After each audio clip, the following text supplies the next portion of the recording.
Good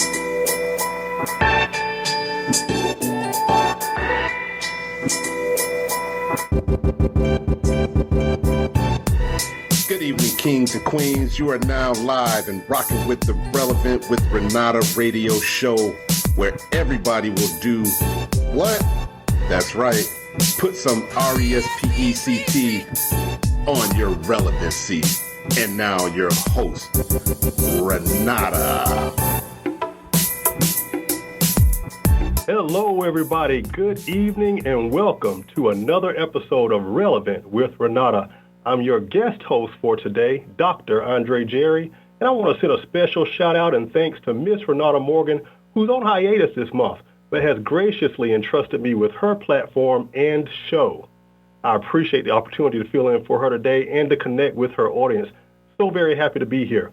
So for those of you who aren't familiar with me, again, my name is Dr. Andre Jerry. I'm a published author, entrepreneur, and radio host of one of the hottest new shows, Live with Dr. Andre Jerry, which airs every third Wednesday at 8 p.m. Eastern right here on the Artist First Radio Network. Now, we have a fantastic show in store for you tonight. We're going to discuss a topic that impacts approximately 12 million people each year. In fact, this issue impacts both women and men. However, women are disproportionately affected. Tonight, we're going to talk about domestic violence in relationships and families. Some of you may be wondering why I chose this particular topic. Well, October is National Domestic Violence Awareness Month, and my friends and I want to do our part in highlighting this important issue. With over 12 million people impacted by this epidemic each year, it's very likely that a lot of you out there are or have been impacted directly or know someone who is. Now, I want to take a moment to introduce a good friend of mine who I feel is well qualified to weigh in on matters such as domestic violence and other forms of abuse. This gentleman is a nationally recognized mental health professional specializing in trauma recovery and crisis intervention. He's authored numerous books on childhood trauma and transformative healing and has appeared on hit network television shows such as Iyanla Fix My Life and A&E's original series, Digital Addiction. This gentleman has left an indelible imprint on the mental health profession and remains committed to improving the lives of others through what he refers to as his ministry. I'm very honored to have him as our special guest today. Ladies and gentlemen, please help me welcome Mr. Cory George. Cory, how are you, my friend?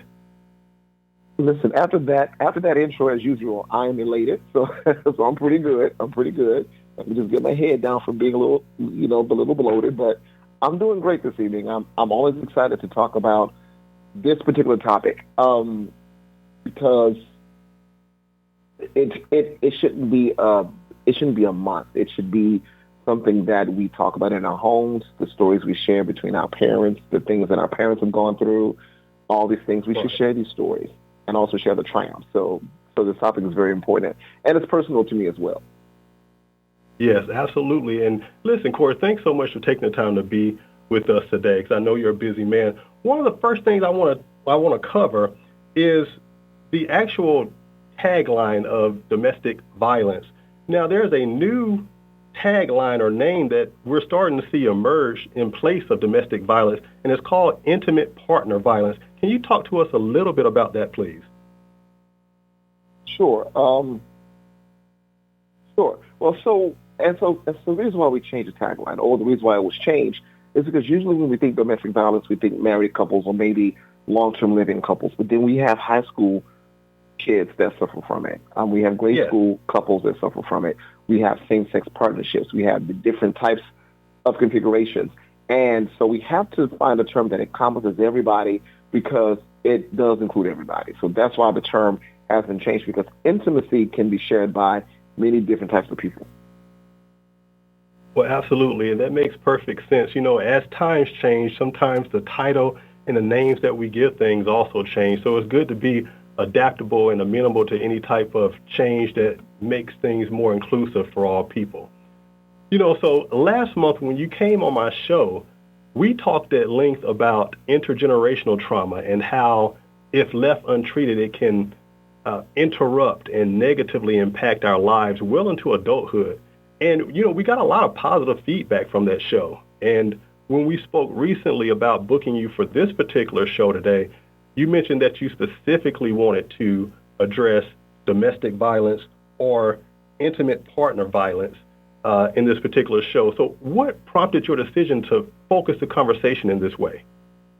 Well, what's not mentioned is that I'm also certified intimate partner violence specialist. So I can train people. I can teach classes. I can share the education of that. And it was important for me because witnessing it growing up, not really between my own parents, but I lived with different people, so I've seen it, and then I've seen how it manifests into the household. For me, I was telling someone last night, everything that I felt was handed to me on a negative plate, I've turned into a specialty or an expertise. So it's very important for me to cast the light on a shadow that is so pervasive. We're talking about these partnerships, and it's not just between the man and woman or the man and man or the woman and woman. It's about who else is in the household. It's about the friends. It's about it's about the support system, because we know that sometimes in worst case scenarios, some people end up dead, and not just the victims, but the victims can also include family members who may be a safe haven for the original victim. Then the perpetrator finds out, and then he causes harm, to everyone. And then anyone who is affected has people that care about them, right? So if I know that my sister's affected by this, that hurts me. If I know that my cousin is affected, it becomes personal because we're all connected and we feel that. Absolutely. When I was a child, I witnessed one of my sisters in a domestic violence situation with her boyfriend at the time. And I remember feeling helpless. I remember feeling scared and confused. When you're a child, you don't really know what to do in those types of situations. I mean, you can yell at the abuser to stop or just close your eyes and pretend that it's not happening. But there's an overwhelming sense of paralysis that seems to overtake you at that moment. So it's very interesting what this type of behavior does to children. Yeah, and in children, it could really have hampering. Well, it could really have hazardous blowback and effects. Because I figured we'd get into that later, but I want to talk about it now.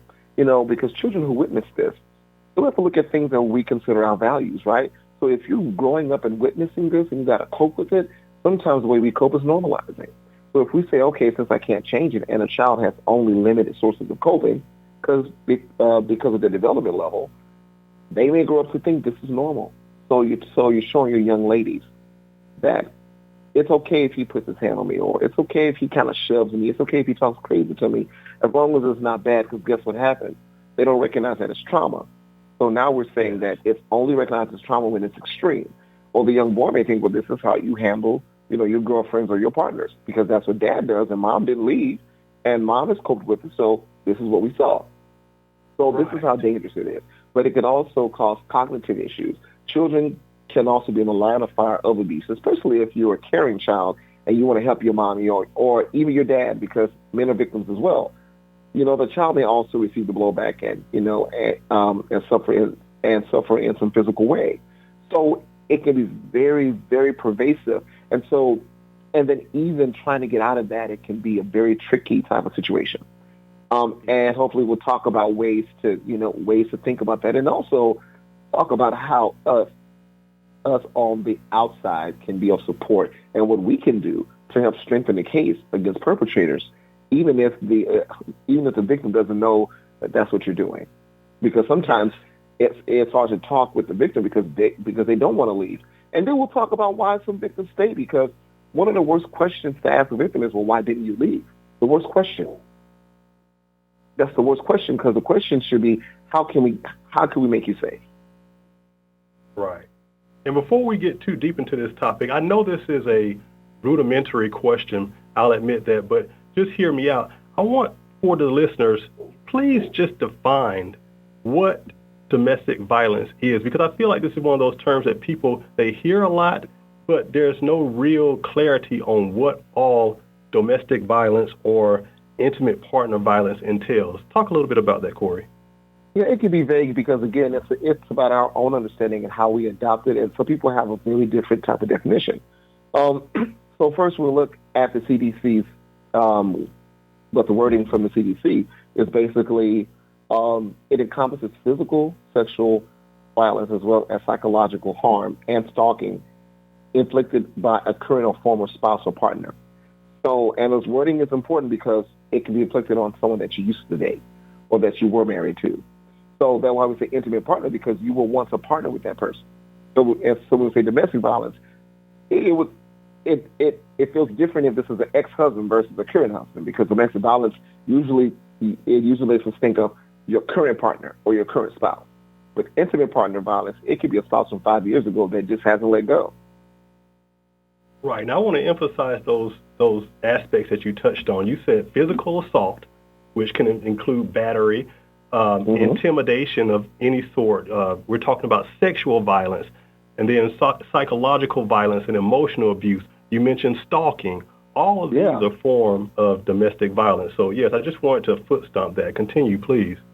Yeah, and if you want to get to, really the different types, so we can look at, things not because of the internet. We have such a thing as digital abuse. So like revenge porn, revenge porn, or using the tools of the internet to stalk you, such as the internet, such as social media, and really trying to intimidate you. You have social isolation, where they isolate you from those you care about and from the population, so that they can actually continue. When we look at psychological abuse, we did talk about stalking. It's harassment, it's insults, it's also verbal aggression and humiliation, and but to also continue that, it can also be spiritual and cultural abuse. So let's say you married a Spanish woman and she's really steeped in her culture. If you want to isolate her, you may prevent her from practicing her culture. That's how pervasive it is. And of course, so that's why it's very. And also, we could talk about financial abuse, whereby the person has the hold of the financial strings, whereas they give you what they feel you should get. Because of course, if you have access to it, then you can leave. We also talk. Lastly, I want to touch on the fact that we mentioned financially, but we also want to talk about reproductive abuse, meaning, let's say in the case of men, a man may get you pregnant knowing that in your mind, if I'm pregnant, I got to save this man, because that's psychological first. Now he uses that as a form of abuse. If I get her pregnant, it's less likely she'll leave me. Wow. Or also, but also to extend that, he may prevent her from taking birth control so that she can get pregnant. So you see how intimate partner violence is, and how pervasive it is, and how some people may not notice it because it goes under the radar, because these are details that are not commonly talked about. And you can't see a lot of this. A lot of times, if you're not living within the household or even behind the closed doors of the bedroom, you're not privy to a lot of this the emotional side of this abuse that goes on. So a lot of times we're looking at people who are suffering in silence, and there's maybe not any avenues for them to communicate with anyone about what they're experiencing back home. And not only that, because when I say pervasive, things could be great for 3 years, and then all of a sudden things happen. And so it's not like everyone knows what they're getting into. So sometimes when you ask a person, why did you stay? If it's so elusive, you realize one day, and you're already in it, and then you got emotions attached to it, right? So how hard is it to leave when you got emotions and you got children probably? And if this person has has financial strings, you may be used to your lifestyle. So part of it is, I want to keep my lifestyle. If not, I'm going to have to start over. So that's why it's difficult to ask a person, because I don't think many people knowingly marry an abuser thinking it's going to be bad, unless you have already experienced some form of trauma. And also, let me throw this out, people who have experienced some forms of trauma, especially childhood trauma that's unresolved, they have a propensity to be at higher risk of other forms of trauma, including intimate partner violence. So that's why trying to close those gaps in childhood trauma is very important, because it makes us privy to other forms of trauma. I can attest to that. So that's why I have such a passion for childhood trauma, because this leads into adulthood, and if the vulnerability is there because you've already been hurt or been traumatized, there's a higher propensity for you to become victimized. And why? And sometimes it's because but sometimes this victimization in adulthood is less vicious than it was in childhood. And you can learn to cope with that. So if I can cope with that, there's a mistaken thought of, oh, well, if I can cope with that, I can cope with this. Mm-hmm. And that's how that happens. Well, let's talk about the bystanders to some of these behaviors, because a lot of times you just mentioned there are times where we just want to say, well, why don't you just leave? That's often the first question that we ask someone that's going through this when we first find out that that's their situation. Mm-hmm. And we already talked about how prevalent it is. What is it what advice would you give to individuals who see this behavior, they're privy to it, they're bystanders, they want to help, but they don't know exactly how to, or the way that they're trying to help is not having any impact? Well, one of the big things we tell people, especially if you know the person, let's say you work with her, if you see black eyes, if you see, a change in her mood, if you see injuries, write that down. Record that. Write that down. Because in court, yes, if a person can prove a journal entry for all of these things that they've seen, then they can trace back to some type of approximation of when these injuries happen. And it can also be a corroboration of the witnesses. Well, not the witness, but the victim's, story. So that's one way. Even if you can't pull her out of it, document everything you see. It could be, in an online journal, in a notebook, put dates and times you've seen it. Also, just offer support, but just ask them if there's anything that they need. Most times, the best way for someone to leave is to have an escape plan. And what we mean by escape plan is don't tell your family. Don't give them the information, because then they now are hooked into your plan. And if someone knows that they know, that's how they get roped into being victims as well. So if someone's going over there to, ask, so where's Susie? I'm like, I haven't talked to Susie in a day or two. Well, then you don't know where she is. But if you say, I'm not going to tell you, instantly that person knows you know. So then you become in the line of fire. So you have to work with someone, or either by yourself and say, hey, I need to find a shelter, because domestic violence shelters are very good at security. It's anonymous. You can drop in. There's usually room for children. There's counselors that work there that are specifically there to help you as a victim. And not only counseling services, but also career services, housing services, everything, to make sure that you're safe. So for example, if someone comes to ask for you, they won't give information. And some of these safe homes just look like homes. So it's inconspicuous as well. So sometimes, the only way to leave is to leave. Wow. And so, so there's a lot of services out there, but again, it's hard because this is your family. But let's also talk about some of the reasons why they stay. It could be also for their culture and or religion, such as, for example, if you're Catholic and you're staunch on not having a divorce and not leaving your husband, guess what? You're probably going to think, if I leave, I'm sinning. Very good point, Cory. So therefore, you need help to understand, and that's what the counselors are there for, to help you resolve those spiritual and those emotional conflicts as well. Because you can still leave and still be in conflict, like, oh, I left, and then sometimes they go back. But the thing about this, I want them to understand that some of the cycles of abuse is, it's the abuse, and then it's the excuses, and sometimes they buy you gifts, like, but they may hit you one night, then the next day they're sorry, they're crying, and then they buy you gifts, or they do well for a while, and then it's a normal behavior, and then you get the fantasy that things are okay. And then maybe for a while, and then it's another setup, meaning there may be something that's done that's a trigger to the person. Because the person who is the abuser has the issue. There's a psychological issue. It may be anger management issues. It may be a trigger that you reminded them of something that they haven't healed.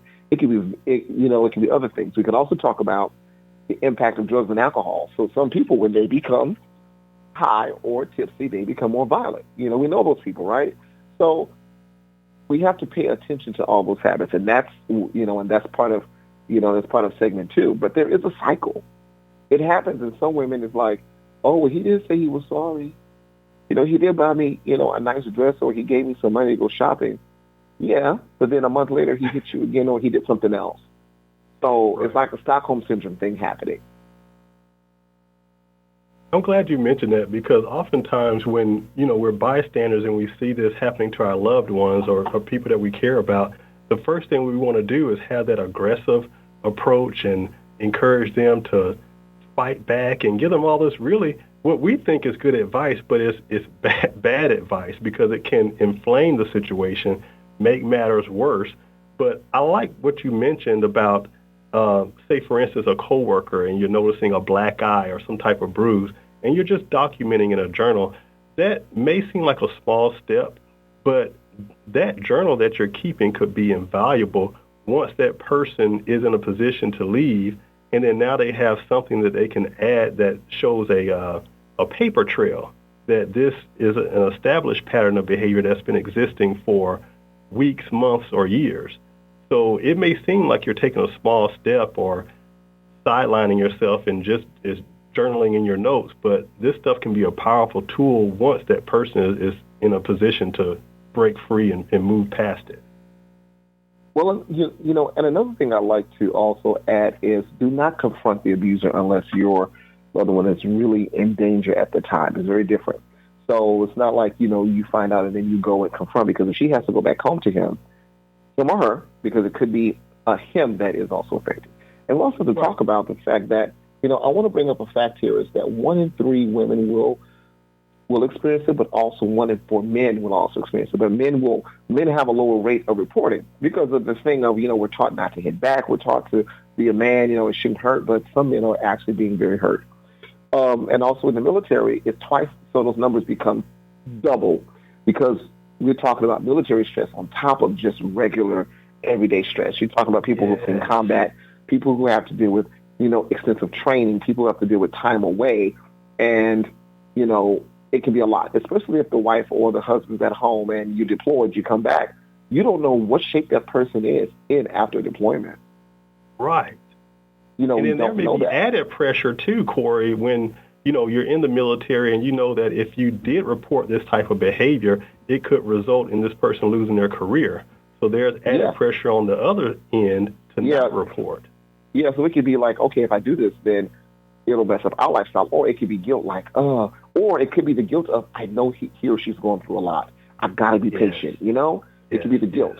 It could be that, well, I know what they're going through. I just want to be there for them. I want to support. I deal with military men. I deal with veterans. I deal with the fact that, some of them are still stuck because the code, in the military.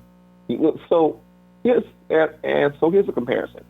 In the civilian world, we're talking about I. You got to be the best for yourself. You got to do this. You got to be a high achiever so you can get these things done. In the military, you got to shave off a part of that because it's never just you. So you have to take off a part of you so you can be a part of a squad or a team. Absolutely. And when you leave the military, that is not always easy to put yourself back together and think of you and your well-being, because you've always been thinking about the well-being of your troops, making sure making sure that you do everything precise for their way, because there, if it's not precise, it can result in death or harm. So out of the military, you come out and feel there can be some extreme guilt, especially if you witness the death or harm of your troops, or if you had a moral injury such as you killed somebody, especially if there's a child involved, because some children in some countries are fighters, and you have to shoot a child, to save your life. So now they're carrying all this stuff that they haven't worked out, and it could be a trigger from anything. A loud noise. It can be, anything, and you could set that person off. So there's so many different reasons why military trauma has such a heightened effect on intimate partner violence. Very good point. I think we have a little bit of time before the break to touch on this, but I want to talk about how prevalent domestic violence within LGBTQ communities are. How does the dynamic change when domestic violence occurs between two women or two men? Yeah, so as far as the current stats, 44% of lesbian women, 61% of bisexual women, and 35% of heterosexual women experience intimate partner violence. Now, when we get to men, 26% men, it's 37% of bisexual men, and 29% of heterosexual men. All of those numbers are large. All of those numbers are large. But then if you notice in the when it comes to LGBTQ, the issue was back in the day, if you call the police and it's a same-sex couple, the police didn't know how to handle it because it was not considered a domestic partnership. Right. Especially men. It's like, okay, you are dudes. Y'all fighting so well. Why you call us? Handle that. I've had friends that have called the police, and the police just like, not even turning a blind eye, but it wasn't that severe, although he had blood in his face and a bruise in his eye. And it hurt my heart because I knew what it was, but I'm like, this is a system thing. So that's why they had to change, the term intimate partner violence. And then it also takes education because think about this. We're also talking to police officers that also have their own value systems. Right. But even though there's terminology and there's things to do, it still goes up against your value system. And sometimes the value system wins. And it affects your service. Your value system, and I want all the listeners to even just think about this on a personal level, your value system affects a lot of choices, a lot of things that you may not be open to because your value system goes up against what other things may tell you that you should do. Goodness. I mean, this is a lot to consider. I'll share a personal tidbit from my life. I know a lot of people don't know this about me because it's not something that I advertise, but I actually represent the B in LGBTQ. And, for me, it wasn't until I was in a relationship with another man that I experienced domestic violence. And, it's very accurate that occurrences of domestic abuse are less likely to be reported to authorities in these types of situations. If I'm in my home and I get into a heated argument that turns into a physical altercation, unless someone is stabbed or shot, I'm not going to call the police. I am the police when you put your hands on me. So there's actually, a different dynamic when domestic violence occurs between two men, and I'll venture to say between two women as well. And it so is, and then, and again, and the value system of a man, meaning I'm a dude, I should be able, I should be able to protect myself. Well, what if I'm embarrassed to call the police? As a man, I should be able to protect myself. If I tell my friends, what will my friends say to me? So we have all these dynamics pushing up against our safety. And sometimes that, the safety, those dynamics, again, the values, what is the man code to you? So whether you're gay, bisexual, or anything else, some of us still carry these the codes of manhood or masculinity. I'm a punk if I call the police and I can't, and I can't protect myself. Right. It's enough if I'm the victim, I already did not protect myself. So that's a slash against me, personally, on the inside of my body. Now I'm thinking of calling the police and then, oh, wait a minute. I may actually love him or her, so I don't want them arrested. Right. I don't want them tried. I'm going to give them a chance, especially if right after, but there is an apology. Like, oh, I'm sorry, then, now it's the emotional ties. Yeah. Right. So it's not reported in a lot of cases. And then if it is, then there's this lack of culturally responsive responses from the police because they haven't been trained on intimate partner violence.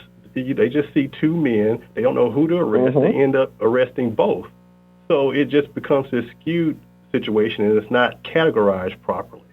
So it just can lead to a whole bunch of different considerations that people don't even think about. So I'm glad that we're talking and touching on this type of information. And, this whole conversation so far has been powerful, and we're going to continue where we left off shortly. But first, we need to take a brief commercial break.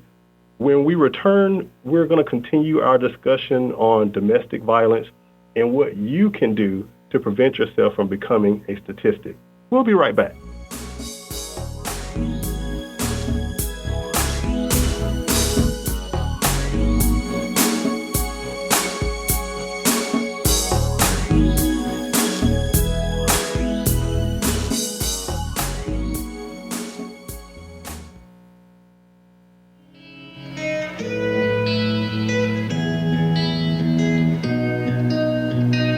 Hey, yo, Von, throw the 808 on that. Yeah. told my wife and my mama I will only let that pain strengthen me. It's making me stronger. And I know I am the way I am 'cause of all of them traumatic experiences. I've been through some trauma. I'm ready for help finally, I'm ready to listen now. I wasn't ready then, I just wasn't ready. I know it took a while for me to actually wanna smile more, but I've been trying to be a better man. And I'm getting better. I kept my head above water when it felt like I was gonna drown. Absolutely nowhere to go, I had nobody around. Overwhelmed by the pain and suffocated by doubt. Man, it's just crazy to think that I still found a way out. I did it on my own too, who am I kidding? Gotta thank my wife 'cause I couldn't have done it without you. And I thank God every single day that I found you. If I die today, then a legacy is what I leave behind. But I promise, baby, you gon' be just fine. I hope we got time for to reach that line. Cross that line, then leave this life. I know a whole lot that be on your mind. Be hard for you to even think sometimes, but we know that time is coming, we can't avoid it. I just wanna live in the moment 'cause life is short. I told my wife and my mama I will only let that pain strengthen me. It's making me stronger. And I know I am the way I am 'cause of all of them traumatic experiences. I've been through some trauma. I'm ready for help finally, I'm ready to listen now. I wasn't ready then, I just wasn't ready. I know it took a while for me to actually wanna smile more, but I've been trying to be a better man. And I'm getting better. I just wanna hold you tight and fall asleep in your arms. And any problems we face, they cannot go unresolved. I would trade my life for your happiness and the beat of a heart. You were the light to my path, you helped me see in the dark, and I found my way home. It all started off by you telling me I need to stay strong. I have every right to feel the way I do, and that I ain't wrong. But my feelings can't be expressed through my anger. Man, when I tell you I've been blessed with an angel, she keeps it real when she tells it. Her presence is angelic. Her love is my drug, her love is my psychedelic. Girl, I need you forever, I hope our souls live forever. And I don't know how that works, but God, I sure hope you let us. I told my wife and my mama I will only let that pain strengthen me. It's making me stronger. And I know I am the way I am 'cause of all of them traumatic experiences. I've been through some trauma. I'm ready for help finally, I'm ready to listen now. I wasn't ready then, I just wasn't ready. I know it took a while for me to actually wanna smile more, but I've been trying to be a better man. And I'm getting better. I know it took a while for me to actually wanna smile more, but I've been trying to be a better man. And I'm getting better. Man, I'm ready for help finally, I'm ready to listen now. I wasn't ready then, I just wasn't ready. Hey ladies, have you ever dated a married man? Have you ever thought to yourself, that would never be me? Have you ever wondered, how could she? Have you ever said, she should be ashamed of herself? Well, I used to say those same things, and I've pointed fingers that I don't point anymore, because now I am that other woman. What do you do when you meet a man that makes you question everything you thought was wrong? Where do you go when life has led you into a dark place where society frowns upon you and even your own mother is disappointed in you? Who do you turn to for guidance and support when there's no one you can share your secret with? Life is more complex than the list of rules you've been taught throughout the years. Situations are not always black and white. Sometimes your mind and your heart don't want the same thing, and you find yourself in a battle between right and wrong.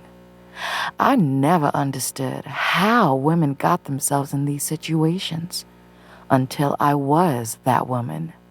We don't always seek the circumstances we end up in. Although many people may not understand, there are some that do. If you ever find yourself dealing with a forbidden love, How to Date a Married Man, 10 Rules of Engagement, written by Dr. Andre Jerry, is a must-read. It's not comprised of judgments and lectures, but rather rules of engagement that you must apply when you find yourself the other woman in his life. Ready to learn more? The controversial new book, How to Date a Married Man, 10 Rules of Engagement, written by relationship expert Dr. Andre Jerry, is now available for sale exclusively on Amazon and Kindle. You're now back with the most relevant lady in radio, Renata. Hey, and we're back live on Relevant with Renata. I'm your guest host, Dr. Andre Jerry. You just finished listening to the brand new track by independent artist Jill Brown entitled Better, produced by Von Make Hits, and is now available now on all streaming platforms. And if you're an author or independent artist who'd like your latest project featured on Artist First Radio, send my team an email at livewithdrandrejerry@gmail.com. Right now, I want to shout out all of our listeners across the continental United States, Puerto Rico, and yes, we even have listeners in Nigeria tuning in this evening. Thank you so much for your listenership. We appreciate you. Now, if you're just joining us, we've been discussing domestic abuse in recognition of National Domestic Violence Awareness Month. We're joined by my good friend Cory George, a nationally recognized expert in trauma recovery and crisis intervention. Now, Cory, before the break, we were discussing domestic violence in terms of risk factors and things that we can look out for. So in this discussion, we've defined sort of what domestic violence is in terms of all of the aspects of it. We've talked about the impact domestic abuse has had on the family unit and what bystanders of this type of behavior can do to help. So now I want to shift gears and kind of talk about what signs to look for to avoid these types of situations altogether. So with as many of those who are impacted by domestic violence, there are a vast number of people out there who fortunately haven't experienced this. So for those who are currently dating or in the early stages of a relationship, what are the sorts of questions they should be asking now to get a sense of whether they're dealing with a potential abuser? Okay, well, I'll answer that, and then I'll go into the risk factors, because the risk factors actually include things that maybe either the victim or the perpetrator may have experienced before that may lead them to have a propensity to either be a perpetrator and or a victim. Because sometimes victims become perpetrators out of the fact that they were victims, and now they feel the need to then protect themselves all the time, right? So it's very important that I tell people, the old adage of your past doesn't matter is a lie. Because when we ask about relationships, we can find out patterns. And those patterns, we can find out if they've been interrupted. So let's say someone did admit to, causing violence, but if or you can sense a sense of remorse, they got help for that and they're remorseful, you can get a sense of the character and then the fact that they're honest about it. So for me, I ask questions. I mean, I'm in the dating game now, and I ask, so have you ever been violent or have you ever been attacked in any of your relationships? And then I kind of go into specifics like deep. So has it been physical and or emotional, and what did you do as a result? Now, mind you, I'm highly educated in psychological aspects, so my questions just pop off because I know. But these are questions that you can help to identify patterns. But also ask yourself, has there been any type of situations whereby you had, let's say, an issue? It could be any issue, but if the emotional or physical outcome doesn't fit the circumstance, maybe they got overly aggressive about something, and it didn't fit the circumstance. Are they highly jealous? Because jealousy doesn't usually happen because you did something. It's because something that was triggered by something they did not resolve, or it could be an insecurity about how they feel about themselves. I'm jealous. Yes, you picked me, but I'm also insecure still. So if you look at somebody else just passing, I'm going to more wonder about me, and I will project that on you as if you're doing something.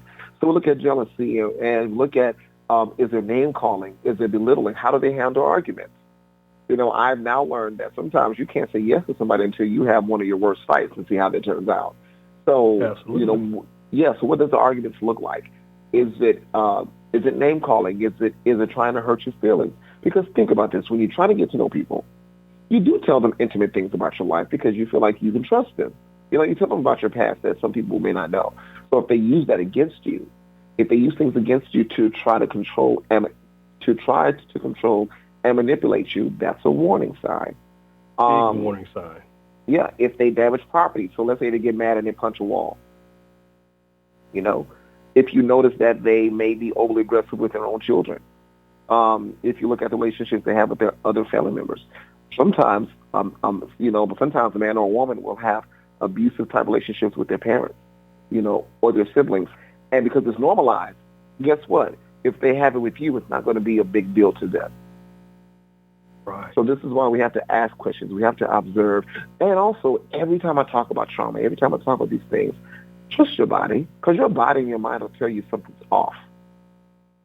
So when our desire when our actual desire to be coupled is stronger than the logic of what we see, we will always fail. Right. Yes, it is nice to be coupled, but the logic of what you see and the way that your body intercepts that should be your alarm clock, because your body is your alarm clock. And also, how many times have we just went back and said, damn it, I should have trusted my gut, because my gut was trying to warn me about something, but because I was so needy or because I needed this to work so bad, I ignored my natural alarm system. I've been there where it's like, had I followed the gut, I would not be in this situation. And then when emotions happen, it is highly unlikely that you'll leave right away, because now you're in love, or now you're infatuated now. So it's really important to look out for those things. Like you said, those patterns, jealousy, name calling. If you're early into a relationship and you're already being called names in arguments and you can't have a healthy argument, that's a big warning sign. I definitely would be on the same page with you on that. Is there a way to ask some of these questions without coming off like you're interviewing someone? Mm-hmm. Just the way I said it. Because, because the thing about it is, if you're trying to get to know me, ask me a question. I've told everybody I'm dating, listen, look, I'm an open book. There's nothing I'm ashamed of, because most things I've already, dealt with. But of course, again, I'm a higher caliber of thinker. But not everybody's that way. So if someone gets defensive about you asking something that needs to keep you safe, then that's a warning sign. That's a red flag. Do not collect them. Don't put these red flags in a box as if it's gifts on Christmas. No. The red flags are telling you not to walk in this yard because there's some tarantulas, some snakes, some barracudas waiting on you at the door. Or if you're not sure, ask a friend. If you're not sure, say, hey, girlfriend, listen, he did this or he said this, and so what do you think? So one of the protective factors in this, and so we call protective factors anything that will help someone either not experience something or handle it better if it happens. So what does your support system look like? So do you have these strong friendships or family members that you trust to have your best interests at heart? So maybe if you're not sure, bounce this off to someone. If you hear something that's abnormal, go to Google, find a good source of information that can probably answer that question for you.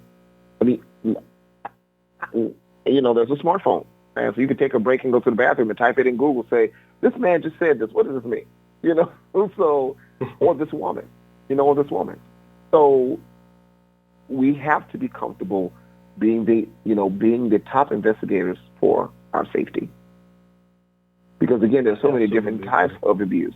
So it's not just about violence. If someone gets access to your money that you worked hard for, or it takes away your rights to socialize with your family, to take away your cultural experiences, to take away your reproductive rights and forces you to have a baby that you didn't want, but because he knows your heartstrings, he or she knows if there's a baby involved, it's less likely you leave because of your values. And this is a big one.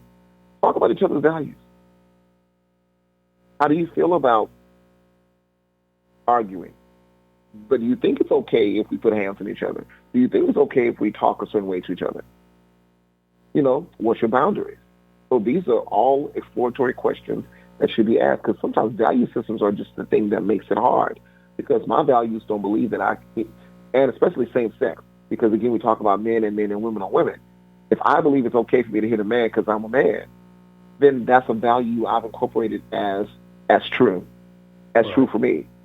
But if your value is we don't hit nobody because that's not something we do, because violence is not something we ascribe to in our relationships, and if you never talked about that value, guess what? We missed the conversation there.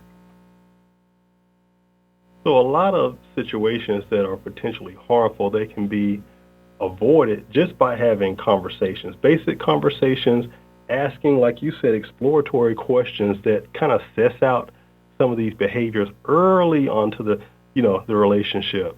So it's not about trying to get in someone's head. Well, it is to a certain extent, but these are the types of questions that you want to ask someone that you're seriously dating before you get too involved in a relationship and you have heartstrings and feelings attached, and it's more difficult to get out of those types of situations. So I want to ask you, for someone who has been through this type of scenario, they've been in domestic violence situations and they're survivors of that, and they've taken a long hiatus and they're now ready to get back into the game and date again. What's some of the advice you would give them? I would say this: if you feel that you have triggers that are far above the standard, make sure that between leaving that situation, and time doesn't always heal things, it's action, right? So you can take a year off of dating, but it doesn't mean that the triggers have been resolved. It doesn't mean that the cognitive issues that are related to all of this has been resolved. If you have children, are your children in counseling?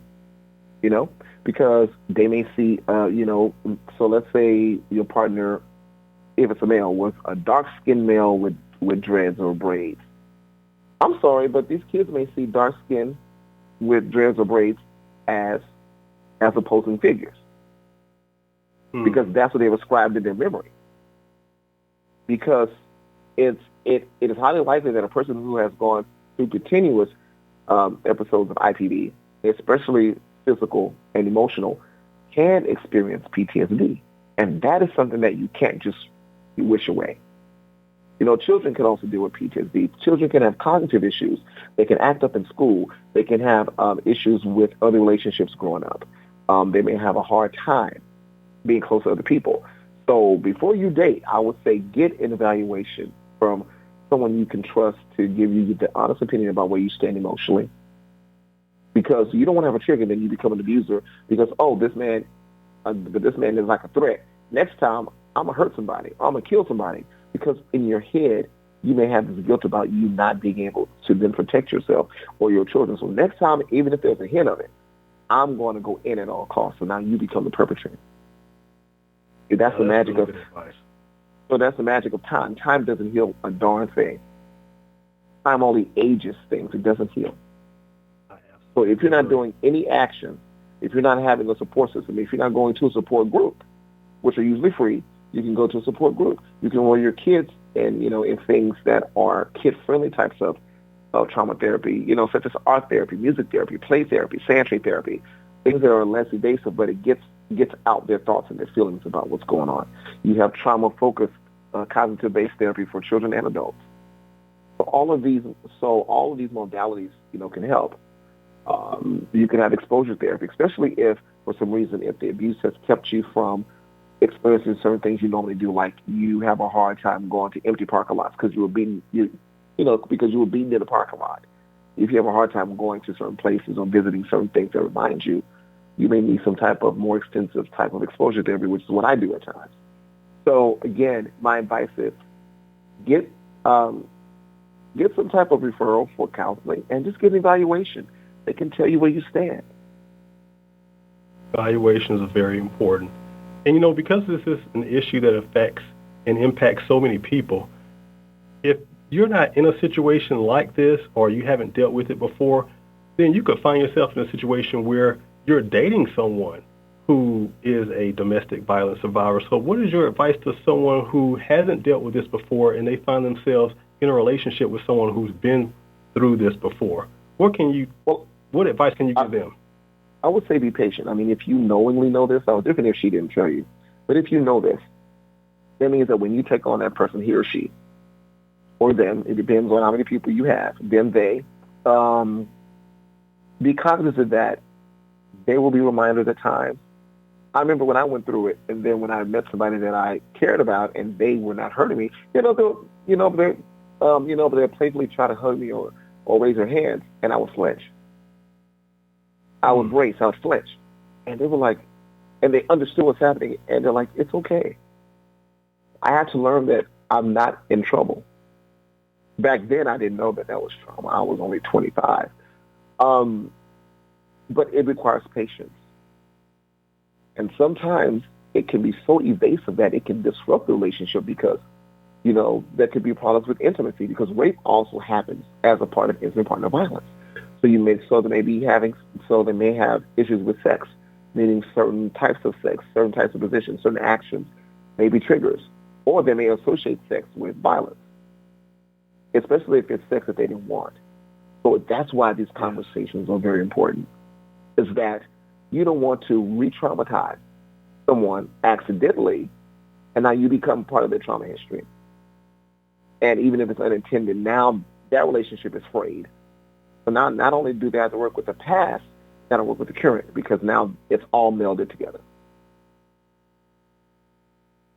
Wow, this is good stuff. Cory, what other gems do you have for our audience today as it relates to IPV or intimate partner violence tonight? I would say that your ideal partner will always have your protection as the first part of their mind. Your ideal partner will always think of themselves as a protector. They will be accountable. If you bring up something that bothers you, even if they didn't mean to, or even if it's sensitive to you, it's like, hey, I'm sorry about that. How can we work through that? Because I know that, you're sensitive to it. How do we work through that? How else can I do or say? How can I, how can I support you? Do I need to go to counseling with you? Do I need to understand after you have a session? Would you like to talk about what you guys have talked about so I can be part of your support? Because sometimes they'll get tools, and if you don't tell the partner the tools that you're using, it can come off as a change. But if I know, the tools that you are equipped with and why you're handling the same thing we do in a different way, oh, this is not because of me. This is because this serves you best. So your ideal partner will always have your best interest at heart. That's the mainstay for me. In my partnerships, it's like, look, I tell people, you don't mess with my kids. Kids are my partner. Everybody else, I'm going to still defend. But when you mess with my household, and I'm not even a fighter, I won't fight for me, but I'll fight for them. And so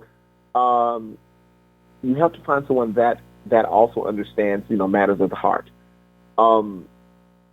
People that are really willing to understand the intricacies of you, because sometimes we go into relationships loving people like we love the last person because we're so stubborn. We don't want to give up the ways that we love because we think, oh, I should not change.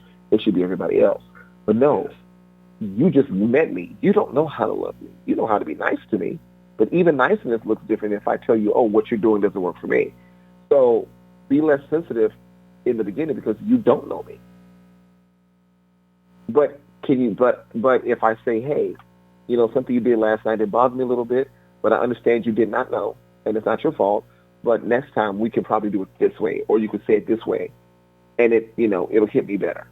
And this is why it bothers me. So not just say don't do it. Give them the why. It's like children. If you say no, tell a child why. So like an adult, if you tell me not to do it that way, at least now, why? Just don't. No, that's not an answer. This person is actually trying to figure you out. So give them the opportunity, to learn you. And so that way, it's not just a verbal conversation. It could also be an emotional conversation. I tell people, what I don't say shows up in my face. So if I'm out and you see my face and my face changes, that means my time has expired. Let's go. But you don't know that until you know me. So that's why effective communication, not just talking, because an argument is a conversation too, right? But effective conversation, that means hearing and listening equally. And it's hard to listen and it's listening and speaking and responding.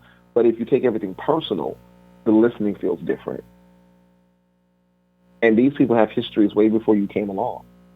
And you got to ask yourself, can I handle that history? Because some of us can't handle people who have kids, people who are of a different race, people who have prior traumas. You have to know your limitation when taking on this as well. Can I deal with that? Because some people just can't. Right, and everybody's going to come with their own set of baggage and absolutely and trauma that they have experienced over the years. So it's a lot to consider when you're getting involved with another human being. These people have families, they have past things they have experienced before, and you have to take all of that into account. And then, like you said, you have to have these exploratory conversations and questions and conversations that will kind of illuminate some of these things so that you'll know full on what you're getting into. So, Cory, this was a great discussion on domestic violence and intimate partner violence. And I think we've given the listeners a broader perspective on the topic, and hopefully we've done our part in helping at least a few people avoid a potentially dangerous situation or becoming victims of domestic abuse.